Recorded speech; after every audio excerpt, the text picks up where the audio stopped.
दोस्तों, Bihar BEd entrance exam में teaching learning topic से 25 क्वेश्चन पूछा जाएगा। इस टॉपिक को अच्छे तरीके से कंप्लीट करेंगे जिससे आप एग्जाम में 20 प्लस क्वेश्चन बना पाए। इस टॉपिक से बहुत टफ क्वेश्चन नहीं पूछा जाता है, क्वेश्चन नॉर्मल ही पूछा जाएगा। क्वेश्चन इस तरह से पूछा जाएगा, स्टूडेंट को पढ़ाना कैसे है, टीचर का व्यवहार किस तरीके से होना चाहिए, स्टूडेंट को मारना पीटना दंडित नहीं करना है। अगर स्टूडेंट को पढ़ाई में इंटरेस्ट नहीं है तो उसके लिए आपको इंटरेस्ट जगाना है, पढ़ाई के लिए प्रेरित करना है। तो इस तरीके का क्वेश्चन पूछा जाता है। दूसरा हो गया एजुकेशन पॉलिसी, जैसे इस बार नई शिक्षा नीति 2020 से रिलेटेड भी क्वेश्चन पूछा जाएगा। बाकी और जो भी शिक्षा नीति है उससे रिलेटेड क्वेश्चन पूछा जाएगा। दिव्यांग जो भी कैंडिडेट है और स्टूडेंट है उसको कैसे पढ़ाना है उस तरीके का क्वेश्चन पूछा जाएगा।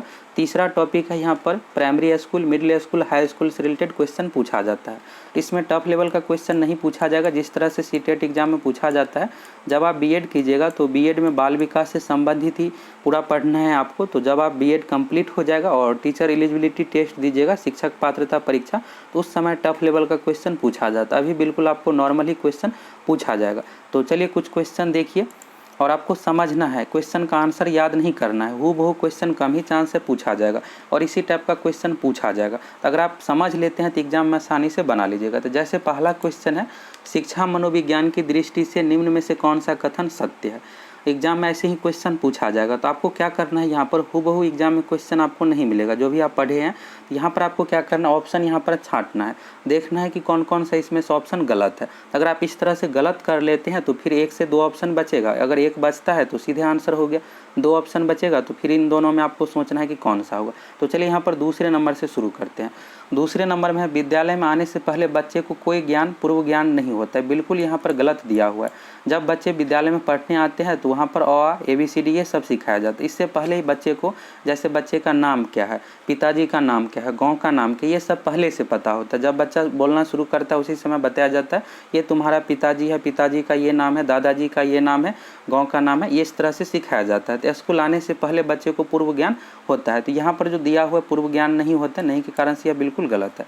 इसके बाद है, अधिगम प्रक्रिया में बच्चे को कष्ट होता है। बार बार ये अधिगम शब्द आपको देखने को मिलेगा। बाल विकास में अधिगम का जो अर्थ होता है यहाँ पर लर्निंग सीखना है और सीखना नहीं दिया हुआ रहेगा। इसके जगह पर इसी तरह से अधिगम बार बार दिया हुआ रहता है। तो इसको आप नोट कर लीजिए। अधिगम का जो अर्थ होता है लर्निंग यानी सीखना हुआ, यानी सीखने की प्रक्रिया में बच्चे को कष्ट होता है। देखिए बच्चे पढ़ना नहीं चाहते, ये बिल्कुल सही है, लेकिन यहाँ पर कष्ट जो दिया हुआ ये गलत है। ऐसा नहीं है कि यहाँ पर अधिगम प्रक्रिया में बच्चे को कष्ट होता है, इसलिए यहाँ पर बीएड करवाया जाता है और बच्चे किस तरह से यहाँ पर अच्छे तरीके से पढ़ पाए, इंटरेस्ट जगा पाए आप, तो उसी से रिलेटेड यहाँ पर बीएड कोर्स में पढ़ाया जाता है। तो ये दिया हुआ ये भी गलत हो जाएगा।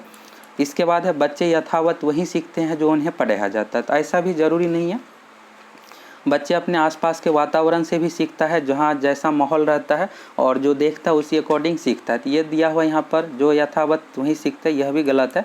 इसका सही आंसर हो जाएगा फर्स्ट ऑप्शन, बच्चे अपने ज्ञान का सृजन स्वयं करते हैं। इस तरह से आपको क्या करना, ऑप्शन गलत करना। अगर आप ऑप्शन गलत कर लीजिएगा तो फिर 1 से 2 ऑप्शन बचेगा, फिर उस अकॉर्डिंग आपको आंसर देना है। ये नहीं कि आपको सीधे आंसर मार देना है, आपको सभी ऑप्शन को देखना है। इसके बाद अगला क्वेश्चन देखिए, बच्चे में नैतिकता की स्थापना के लिए सर्वोत्तम मार्ग। ऐसे ही क्वेश्चन एग्जाम में पूछा जाएगा। तो यहाँ पर दिया हुआ है पहला ऑप्शन, उन्हें धार्मिक पुस्तक पढ़ाना। स्कूल में ये काम नहीं होता है, घरों में आप कर सकते हैं कि बच्चों को धार्मिक पुस्तक भी पढ़ा सकते हैं जिससे उसमें सांस्कृतिक भी ज्ञान थोड़ा सा रहे। तो धार्मिक पुस्तक पढ़ाना ये नहीं होगा इसका सही आंसर। यहाँ पर जो हो जाएगा सही आंसर यहाँ पर बी ऑप्शन, शिक्षक का आदर्श रूप में व्यवहार करना। सबसे मेन जरूरी है कि टीचर को जो है स्टूडेंट के सामने अच्छे व्यवहार करना चाहिए। स्टूडेंट अभद्र भाषा का प्रयोग नहीं करना चाहिए। अगर टीचर अच्छा व्यवहार नहीं करेगा तो स्टूडेंट भी टीचर के प्रति अच्छा व्यवहार नहीं करेगा। भले सामने में डर से अच्छा व्यवहार करे, लेकिन परोक्ष में टीचर से रिलेटेड वो गलत ही भावना रखेंगे। तो इसलिए जो है यहाँ पर टीचर को आदर्श रूप में व्यवहार करना चाहिए। इसके बाद है मूल्यांकन। तो यहाँ पर नैतिकता मूल्यांकन से रिलेटेड नहीं आएगा, इससे पता चलेगा स्टूडेंट की क्षमता। और उन्हें प्रातःकालीन सभा में उपदेश देना, तो उपदेश देने से भी थोड़ा बहुत हो सकता है। सबसे जरूरी जो है यहाँ पर शिक्षा का आदर्श रूप में व्यवहार करना, ये जरूरी है। बी ऑप्शन इसका सही आंसर हो जाएगा। अगला क्वेश्चन है, शिक्षा का अति महत्वपूर्ण उद्देश्य है। यहाँ पर देखिए, तो यहाँ पर है आजीविका कमाना, तो यह भी है उद्देश्य। इसके बाद है पढ़ना लिखना सीखना, यह भी है, लेकिन बौद्धिक विकास यह भी है। यहाँ पर तीनों सही है। तो सबसे जो सटीक हो जाएगा इसका आंसर, बच्चे का सर्वांगीण विकास। शिक्षा से यहाँ पर आजीविका कमाना यानी जीवन यापन करना, यह तो है ही। पढ़ना लिखना सीखना, बौद्धिक विकास, दिमाग का विकास, बौद्धिक विकास, ये सब होता है। तो सर्वांगीण विकास इसका सही आंसर हो जाएगा, बच्चे का सर्वांगीण विकास। अगला क्वेश्चन है, बाल मनोविज्ञान के आधार पर कौन सा कथन सर्वोत्तम है। पहला ऑप्शन है सारे बच्चे एक जैसे होते हैं, यह बिल्कुल गलत कथन दिया हुआ है। सभी बच्चे एक जैसे नहीं होते हैं, सभी के बच्चे का क्षमता अलग होता है, सीखने की क्षमता। कुछ बच्चे का इंटरेस्ट पढ़ाई में होता है, कुछ बच्चे का इंटरेस्ट खेल में होता है, कुछ ऐसे बच्चे हैं जिसको पढ़ाई और खेल में भी इंटरेस्ट नहीं रहता है। तो यहाँ पर सही आंसर जो हो जाएगा, प्रत्येक बच्चा विशिष्ट होता है, यह बिल्कुल सही है। प्रत्येक बच्चा में अपना अपना अलग अलग गुण होता है। इसके बाद है कुछ बच्चे विशिष्ट होते, तो ऐसा भी नहीं है कुछ बच्चे एक जैसे होते हैं, तो यह हो सकता है कुछ बच्चे एक जैसे। तो सबसे सटीक जो होगा यहाँ पर प्रत्येक बच्चा विशिष्ट होता है, यही सही आंसर इसका हो जाएगा।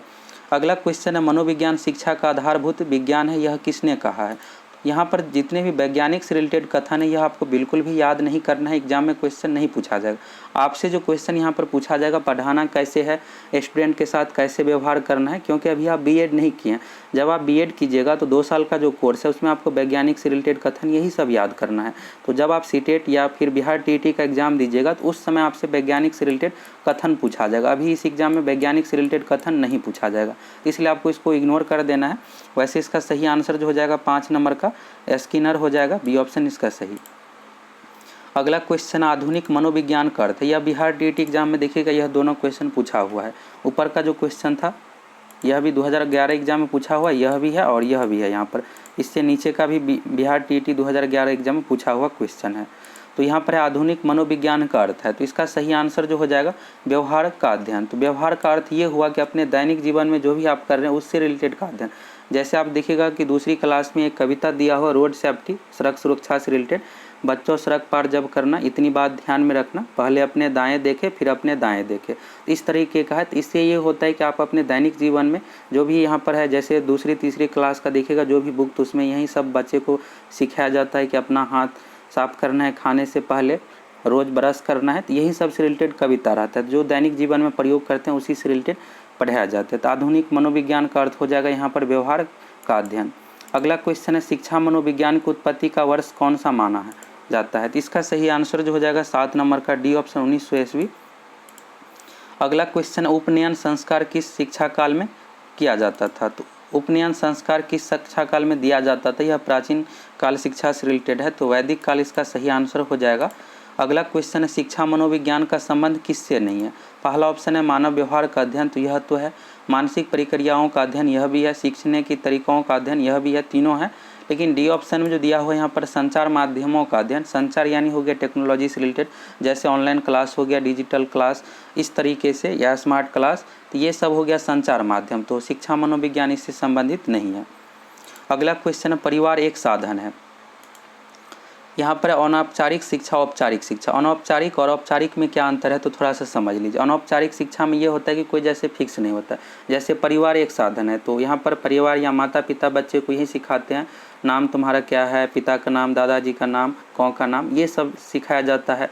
कुछ जैसे बेसिक खाना कैसे खाना है, ये सब अनौपचारिक शिक्षा यहाँ पर दी जाती है। औपचारिक शिक्षा में हो जाता है एक सिलेबस फिक्स रहता है, जैसे फर्स्ट क्लास हो गया, पहला क्लास, दूसरा क्लास, तीसरा क्लास में अब ये 1 है, 2 है, 3 है, ABCD, इस तरह से ये सब सिखाया जाता है। ये सब सिलेबस के अकॉर्डिंग है कि पहला क्लास में बच्चे को यहाँ पर कम से कम 1 2 3 ये सब पहचानना होना चाहिए। और जैसे छोटे छोटे शब्द है, जैसे कमल हो गया, सड़क हो गया, ये सब पढ़ना आना चाहिए। तो ये हो गया औपचारिक शिक्षा में। और अनौपचारिक शिक्षा में कुछ फिक्स यहाँ पर नहीं रहता है। तो परिवार एक साधन जो हो जाएगा अनौपचारिक शिक्षा का। और दूरस्थ शिक्षा होता है डिस्टेंस मोड। तो जैसे कोर्स कोई भी होता है, 2 तरह से अब है कोर्स, एक होता है रेगुलर कोर्स, एक होता है डिस्टेंस।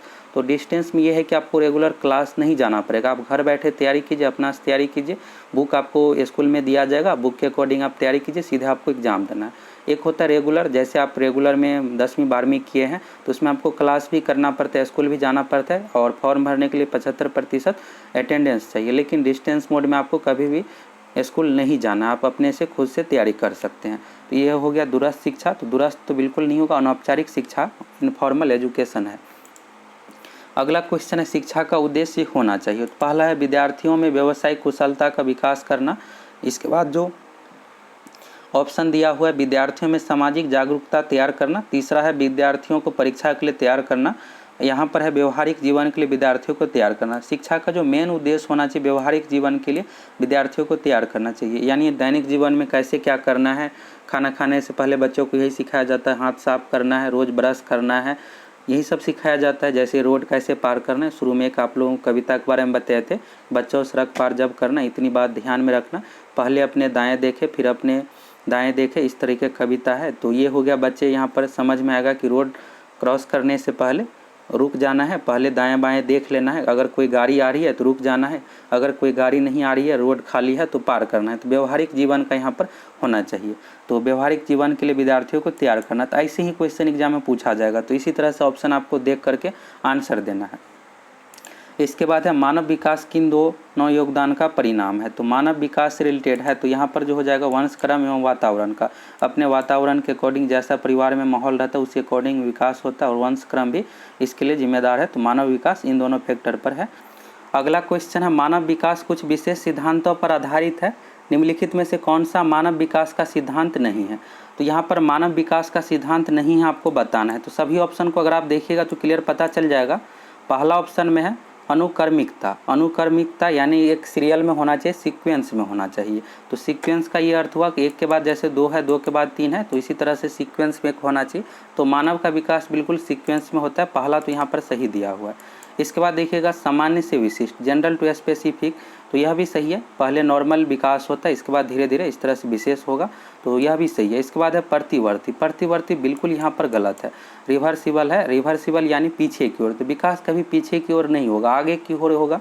अभी जैसे पहली क्लास में मान लीजिए कोई बच्चा है तो कम विकास रहेगा, धीरे धीरे चौथी पाँचवीं आने के बाद और अधिक विकास होगा, इस तरह से नॉलेज का। तो प्रतिवर्ती बिल्कुल नहीं होगा, पीछे की ओर विकास नहीं होता। इसके बाद है निरंतर, कंटिन्यूटी, तो यह भी सही है। तो सही आंसर जो हो जाएगा इसका सी ऑप्शन, जो कि गलत दिया हुआ है, प्रतिवर्ती। यह जो है रिवर्सिबल, पीछे की ओर विकास कभी नहीं होता है। अगला क्वेश्चन, एक शिक्षक को अपने विद्यार्थियों की क्षमताओं को समझने का प्रयास करना चाहिए, निम्नलिखित में से कौन सा क्षेत्र इस उद्देश्य के संबंध है। यहाँ पर जो कथन दिया हुआ है बिल्कुल सही है। ऐसे कथन एग्जाम में आपसे पूछा जा सकता है। एक शिक्षक को अपने विद्यार्थियों की क्षमता को समझने का प्रयास करना चाहिए और उसके क्षमता के अकॉर्डिंग ही पढ़ाना चाहिए। अगर मान लीजिए कोई छठी सातवीं क्लास का बच्चा, अगर उसको आप त्रिकोणमिति पढ़िएगा तो समझ में ही नहीं आएगा, इसलिए त्रिकोणमिति को 10वीं क्लास में रखा गया है। अगर आप ज्यामिति में टफ लेवल का क्वेश्चन पढ़िएगा तो कुछ उसको समझ में ही नहीं आएगा, तो इसलिए क्लास के अकॉर्डिंग सभी टॉपिक को रखा गया। मैथ में देखिएगा या फिर साइंस हो, जीके सेक्शन हो, तो यहाँ पर क्षमता के अकॉर्डिंग पढ़ाना चाहिए। अगर कोई यहाँ पर कमजोर विद्यार्थी है तो उस पर अधिक ध्यान देना चाहिए। एग्जाम में ऐसे क्वेश्चन पूछा जाता है, अगर आपके कक्षा में तेज विद्यार्थी और कमजोर विद्यार्थी है तो आपको किस पर अधिक ध्यान देना चाहिए, तो कमजोर विद्यार्थी पर आपको अधिक ध्यान देना है। और एक और ऑप्शन ऐसे पूछ दिया जाता है कि सभी विद्यार्थी पर समान ध्यान देना चाहिए। तो अगर ऐसा ऑप्शन रहता है कि सभी विद्यार्थी पर समान ध्यान रहना चाहिए तो सभी वाला पर आपको चूज करना है। अगर ऐसे ऑप्शन रहता है कि कमजोर और आपको कमजोर विद्यार्थी और तेज विद्यार्थी में, तो आपको कमजोर विद्यार्थी पर अधिक ध्यान देना चाहिए। तो ये हो गया। अब इसमें पूछा जा रहा है कि का संबंध है, तो इसका सही आंसर जो हो जाएगा शिक्षा मनोविज्ञान, एजुकेशन साइकोलॉजी से संबंधित है। फर्स्ट में है एजुकेशन, यहाँ पर समाजशास्त्र, तो यह नहीं होगा। यहाँ पर सामाजिक शास्त्र आपको समाज से रिलेटेड नहीं, यहाँ पर मनोविज्ञान से रिलेटेड होगा, शिक्षा से रिलेटेड है। अगला क्वेश्चन है शिक्षा मनुष्य में अंतर्निहित क्षमता का परिपूर्णता में विकास करते हैं, यह कथन किसका है। कथन से रिलेटेड तो वैसे इसमें क्वेश्चन नहीं पूछा जाएगा, फिर भी यहाँ पर स्वामी विवेकानंद जी से रिलेटेड है, तो इसको आप याद रख सकते हैं। शिक्षा मनुष्य में अंतर्निहित क्षमता का परिपूर्णता में विकास करते हैं, तो यह कथन जो है स्वामी विवेकानंद जी का है। अगला क्वेश्चन है विवेचनात्मक शिक्षा शास्त्र का यह दृढ़ विश्वास है कि, इस क्वेश्चन का जो सही आंसर हो जाएगा शिक्षार्थियों का अनुभव और प्रत्यक्षण महत्वपूर्ण होते हैं, डी ऑप्शन इसका सही हो जाएगा। अगला क्वेश्चन है निम्नलिखित में से कौन सा सत्य है। यहाँ पर देख लीजिए, पहला है शिक्षक द्वारा प्रश्न पूछना संज्ञानात्मक विकास में बाधा है। इसके बाद है विकास और सीखना दोनों सामाजिक सांस्कृतिक संदर्भों में अप्रभावित रहते हैं। शिक्षार्थी एक निश्चित तरीके से सीखते हैं। खेलना संज्ञान और सामाजिक दक्षता के लिए सार्थक है, तो डी ऑप्शन इसका सही हो जाएगा। अगला क्वेश्चन है मानव विकास है, तो ऐसे क्वेश्चन एग्जाम में हूबहू पूछा जा सकता है। तो मानव विकास इसका सही आंसर जो हो जाएगा डी ऑप्शन, ए और बी, मात्रात्मक और गुणात्मक दोनों इसका सही आंसर हो जाएगा। अगला क्वेश्चन है प्रचलित योजनाओं में नई जानकारी जोड़ने को किस नाम से जाना जाता है। इसका सही आंसर जो हो जाएगा आत्मसातकरण, सी ऑप्शन इसका सही हो जाएगा। समायोजन इसका सही आंसर नहीं होगा। अगला क्वेश्चन है बच्चे को अपने अध्ययन में प्रयास करने हेतु प्रोत्साहित करने के लिए शिक्षकों की आवश्यकता होती है, तो ऐसे क्वेश्चन एग्जाम में आपसे पूछा जाएगा। बच्चों को अपने अध्ययन में प्रयास करने हेतु प्रोत्साहित करने के लिए शिक्षकों की आवश्यकता होती है। तो यहाँ पर है अन्य बच्चों के साथ तुलना करना। कभी भी आपको किसी दूसरे स्टूडेंट से तुलना नहीं करना है, क्योंकि सभी स्टूडेंट को यहाँ पर समझने की क्षमता, सीखने की क्षमता अलग अलग होती है। तो तुलना बिल्कुल भी आपको नहीं करना है। इसके बाद है यहाँ पर बच्चे को प्रेरित करना। तो बिल्कुल आप उसको पढ़ाई के प्रति प्रेरित कर सकते हैं। पढ़ाई करने से उसको क्या फ़ायदा होने वाला है, आगे अगर अच्छे तरीके से पढ़ाई करता है तो उसको नौकरी मिलेगा, इस तरह से आप उसको प्रोत्साहित कर सकते हैं। इसके बाद है बच्चे को डांटने। तो डांटना भी बिल्कुल नहीं है, मारना पीटना। तो मारना तो वैसे इलीगल है, बच्चे को डांटना भी आपको नहीं है। अगर बच्चे पढ़ाई के प्रति इंटरेस्टेड नहीं है तो उसको आपको समझाना है। इसके बाद है बच्चे को नियंत्रित में रखने। तो यहाँ पर आप दबाव डालकर भी नहीं पढ़ा सकते हैं। तो सही आंसर जो हो जाएगा बच्चे को प्रेरित करना, यही सही आंसर होगा। अगला क्वेश्चन, एक प्रभावी कक्षा में। यहाँ पर देखिए ऑप्शन आपको बताना है। तो पहला है यहाँ पर बच्चे हमेशा उत्सुक और तैयार रहते हैं, क्योंकि शिक्षक उसकी प्रत्यास्मरण योग्यता का आकलन करने के लिए नियमित रूप से परीक्षा लेता रहता है। ये थोड़ा सा सही है। इसके बाद है बच्चे शिक्षक से डरते हैं, क्योंकि वह मौखिक और शारीरिक दंड का प्रयोग करता है। तो ऐसा बिल्कुल नहीं करना चाहिए, बच्चे को डरा कर नहीं रखना चाहिए। शारीरिक दंड तो बिल्कुल भी आपको नहीं देना है। तो यह बिल्कुल गलत है। इसके बाद है बच्चे शिक्षक का सम्मान नहीं करते और जैसा उन्हें अच्छा लगता है वैसा ही करते हैं। ऐसा भी नहीं है, अगर टीचर अच्छा व्यवहार करेगा तो स्टूडेंट भी टीचर के साथ अच्छा ही व्यवहार करता है। इसका सही आंसर जो है डी ऑप्शन है। बच्चे अपने अधिगम को सुगम बनाने के लिए मार्गदर्शन एवं सहयोग हेतु शिक्षक से सहायता लेते हैं। तो एक प्रभावी कक्षा में अगर यहाँ पर स्पेशल क्लास है तो यहाँ पर अधिगम यानी सीखने के लिए, सुगम बनाने के लिए मार्गदर्शन एवं सहयोग हेतु शिक्षक से सहायता लेते हैं। डी ऑप्शन इसका सही हो जाएगा, आंसर ए नहीं होगा। अगला क्वेश्चन है ज्ञान के एक बड़े असंबद्ध भाग को प्रस्तुत करना। इसका सही आंसर जो हो जाएगा शिक्षार्थियों के लिए अवधारणात्मक सक्षम को प्राप्त करने का कठिन बनाएगा। बी ऑप्शन इसका सही हो जाएगा। अगला क्वेश्चन है मनोविज्ञान में सर्वप्रथम अपनी आत्मा का परित्याग किया, फिर अपने मन का और फिर अपनी चेतना का, भी वह एक प्रकार के व्यवहार को संजीव है, कथन था। तो यहाँ पर वैज्ञानिक से रिलेटेड कथन है। तो यह जो सही आंसर होगा इसका, तो इसका सी हो जाएगा वुडवर्थ का। अगला क्वेश्चन है वह विज्ञान जो संख्यात्मक पदार्थ को एकत्र करने, विभाजित करने, प्रस्तुत करने, तुलना करने और व्याख्या करने की विधि से संबंधित है कहलाता है। तो यहाँ पर पूछा गया जो संख्यात्मक से रिलेटेड जो है सांख्यिकी है। तो सांख्यिकी इसका सही आंसर हो जाएगा। गणित में सब कुछ आ जाता है, गणित इसका नहीं होगा, गणित का ही पार्ट है सांख्यिकी। तो सांख्यिकी इसका सही आंसर हो जाएगा। अगला क्वेश्चन है निम्न में से कौन सी शिक्षा मनोविज्ञान की सर्वाधिक व्यक्तिनिष्ठ विधि है। इसका सही आंसर जो हो जाएगा इंट्रोस्पेक्शन, अंतर्दर्शन, इसका सही आंसर हो जाएगा। अगला क्वेश्चन है शिक्षा मनोविज्ञान की विषय वस्तु निम्न में से किन मुख्य कारकों के ओतप्रोत घूमती है। इसका सही आंसर हो जाएगा शिक्षार्थी। डी ऑप्शन सही है, सभी विकल्प सही है। पहला यहाँ पर है शिक्षार्थी एवं अधिगम अनुभव, यह भी सही है। शिक्षक एवं अधिगम प्रक्रिया, यह भी सही है। अधिगम परिस्थितियाँ, अधिगम का अर्थ होता है सीखना, लर्निंग इसका इंग्लिश नाम हुआ। तो डी ऑप्शन इसका सही हो जाएगा। अगला क्वेश्चन है शिक्षा मनोविज्ञान अधिक बल देता है।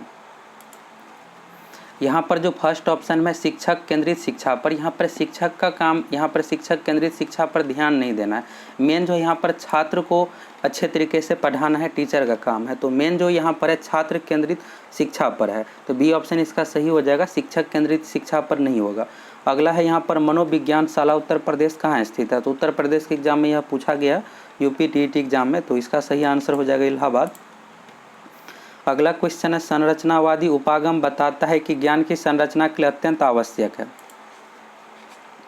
इस क्वेश्चन का जो सही आंसर हो जाएगा विद्यार्थी का पूर्वाज्ञान। अगर पहले से थोड़ा बहुत ज्ञान रहता है तो और बेहतर रहता है, सीखने में और बहुत ज़्यादा हेल्पफुल मिलता है। आप लोगों को इसी तरह डिटेल्स डिस्कशन के साथ इंपॉर्टेंट क्वेश्चन का वीडियो प्रोवाइड करवाएंगे और साथ में आप लोगों को इंपॉर्टेंट क्लास भी मिलेगा, जिसमें आप लोगों को यह बताएंगे कि टीचर को क्या नहीं करना चाहिए, क्या करना चाहिए, क्लास में स्टूडेंट को कैसे पढ़ाना है। प्राथमिक school, middle school, high school से रिलेटेड भी क्वेश्चन पूछा जाता है और नई शिक्षा नीति 2020 से रिलेटेड भी क्वेश्चन पूछा जाएगा। इसके बाद दिव्यांग अभ्यर्थियों को कैसे पढ़ाना है उससे रिलेटेड भी क्वेश्चन पूछा जाता है। इसके बाद यहाँ पर जैसे डिजिटल क्लास हो गया, ऑनलाइन क्लास, इससे रिलेटेड भी क्वेश्चन पूछा जाता है। तो ये सब का आप लोगों को क्लास में वीडियो मिल जाएगा और बाकी इंपॉर्टेंट क्वेश्चन का इसी तरह डिटेल्स डिस्कशन करवाएंगे। अगर आपका भी मिशन एक सरकारी सीट है तो बिहार बीएड की बेहतर तैयारी के लिए आप क्रैश कोर्स ज्वाइन कर सकते हैं। क्रैश कोर्स ज्वाइन करने के लिए आपको सक्सेस प्लैनेट एप्लीकेशन डाउनलोड करना है। गूगल प्ले स्टोर से सबसे पहले आप सक्सेस प्लैनेट एप्लीकेशन डाउनलोड कर लीजिए। एप्लीकेशन डाउनलोड करने के बाद आपको लॉगिन कर लेना है। मोबाइल नंबर दीजिएगा, इसके बाद नाम अपना दीजिएगा और मोबाइल पर ओटीपी आएगा। ओटीपी देने के बाद आपको सबमिट कर देना है। इसके बाद आपको जब एप्लीकेशन में लॉगिन हो जाएगा तो सबसे ऊपर में ही आपको बिहार बीएड क्रैश कोर्स का आपको बैनर दिखेगा। उस बैनर पर क्लिक करना है और बिहार बीएड क्रैश कोर्स का बहुत ही मिनिमम फी है, आप ज्वाइन कर सकते हैं।